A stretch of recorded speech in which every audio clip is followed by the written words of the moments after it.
Hi mga tropa, good morning sa mga tropa natin dyan. Kung bago ka pa lang sa aking YouTube channel, ipindot man ng like at saka subscribe ng mga tropa sa aking YouTube channel. Andito pala ako ngayon mga tropa sa likod, sa tambayan ko dito sa aking manukan. Dahil wala akong magawa, dito ako tumatambay. Supposed to be mga tropa, naglilinis ako dito. Siyempre, hindi naman pwedeng magbanat tayo ng magbanat. Kapagod din mga tropa pag dahil sobrang init.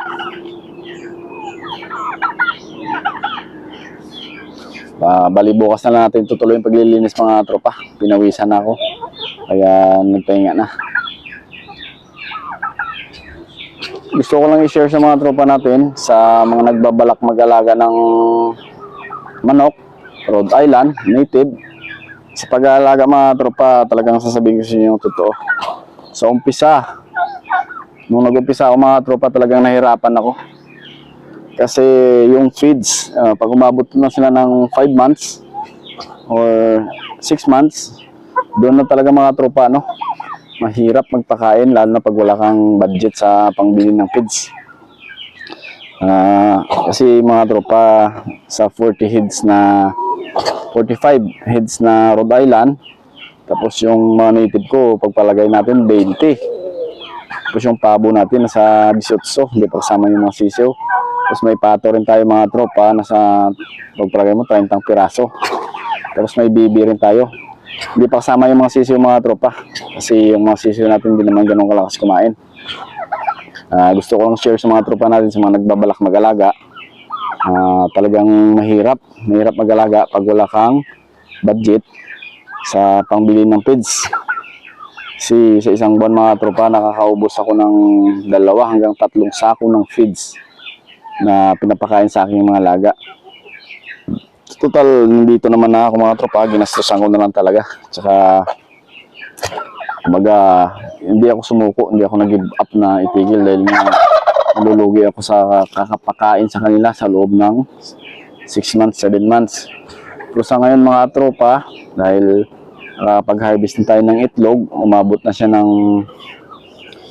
16 piraso na itlog sa 40 plus na hens natin. Dahil hindi pa naman totally lahat yung nangitlog, tapos may mga Rhode Island pa tayo na bata pa, hindi pa nangitlog. At least kaya sa isang araw mga tropa, makapag-harvest tayo ng 15 to 16 eggs.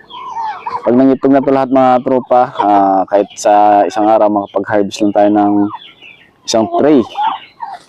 Masaya na ako doon mga tropa, makakabawi na tayo sa feeds na gastos natin sa isang buwan. At makapagbenta lang ako, pagpalagay natin mga tropa, makapagbenta lang tayo ng 20 tray na itlog. Times sa 300, abot rin ng 6,000 mga tropa. Tapos yung feeds natin, 2 sako. Nasa ngayon yung feeds mga tropa sa 3,500 pag 2 sako. Yun yung magagastos natin mga tropa. Kahit pa paano, makakabalik na kahit pa konti-konti lang mga tropa. Tapos kung gusto mo naman mag-extra income, kasi hindi pa ako nagbibenta ng native natin mga tropa, mas pinapadami ko pa sila. Makapagbenta rin tayo ng pabo, yun yung extra income natin mga tropa. Bali yung itlog talaga, binta ng itlog ko para na para sa feeds na nila. Yun yung ginagawa nating puhunan mga tropa, yung pagbenta ng itlog. Kung makapag tubo man tayo, doon na tayo sa kukuha. Pag nakabenta ng pato, ng pabo, ng native, doon na tayo kuha ng mga tubo natin mga tropa. Pero talagang mga tropa, kung kulang ka sa pinansyal, pag ganito na karami yung alaga mo mga tropa, kailangan mo talaga silang kontrolin. Kailangan mo talaga mag-dispose. Hindi naman sa ina-encourage ko kayo mga tropa, gusto ko lang talaga i-share yung naranasan ko, dahil wala akong experience mga tropa sa pag-aalaga ng manok. So yung trabaho ko talaga is electrician, dati ako OFW. Kaya ngayon gusto ko lang i-share sa mga tropa natin na ganito ngayong na experience dito sa pag-alaga. Una nga mga tropa, yung gastos natin dito sa sa kulungan. Naka-screen net lang to mga tropa, tapos kawayan yung haligi, tapos yung bakod para safe yung alaga natin sa sa mga ligaw na aso o kung ano man dyan. At least hindi basta-basta ano yung alaga natin mga tropa. Kasi nung una ko talaga mga tropa nag-alaga ako, sisiw pa lang. Kwento ko sa inyo mga tropa, bumili ako ng mahigit 20 na sisiw doon sa tropa natin sa Pasig, sa Iloilo din yun mga tropa. Tapos bumili ako doon na sisiw. Inalagaan ko sa mga tropa, napalaki ko naman sila.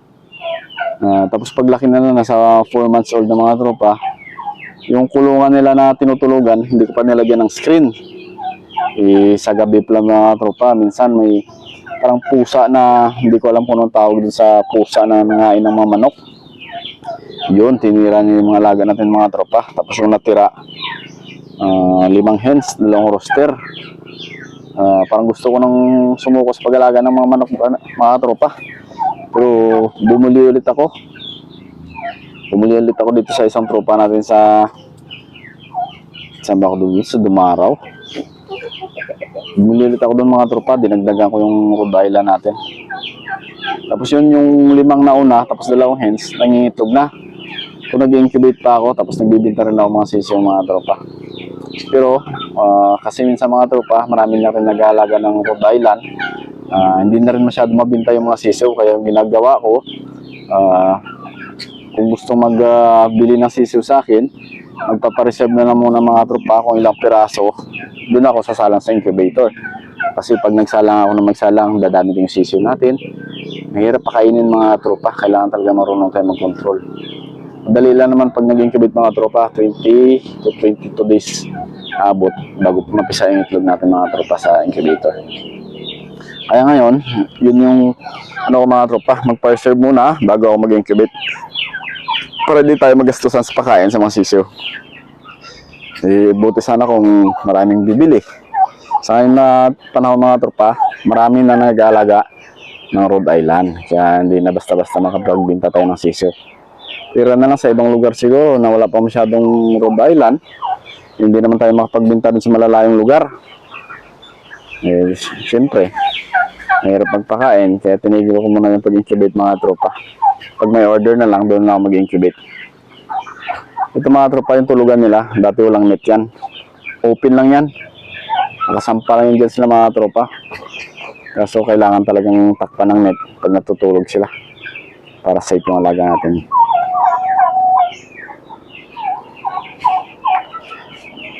Tapos yung mga native natin mga tropa, nasa 30 piraso yung native natin dito na hens. Yung iba naglilimlim. Hindi na ako papasok dun sa loob mga tropa kasi naglilimlim. Itong native na ito mga tropa, native Brahma yan, yung kulay brown. Kaya matangkad siya.